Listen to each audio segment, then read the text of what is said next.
Steve and Mike Cycle Center. So Lance 150, and customers complaining about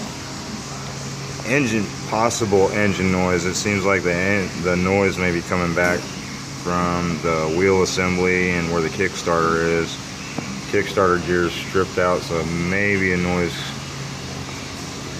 kind of connected to that. Not sure just yet. About to disassemble it and get back with you. I'm recording. I'm gonna give it gas and see if that thing will expand like it should.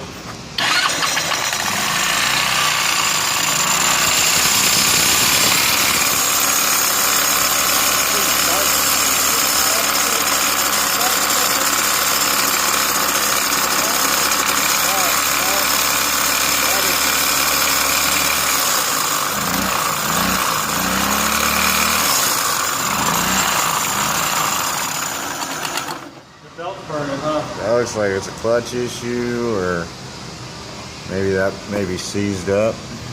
The belt's burning, isn't it? Yeah, it's because they're slipping, right? Yeah, look at it now. Yeah.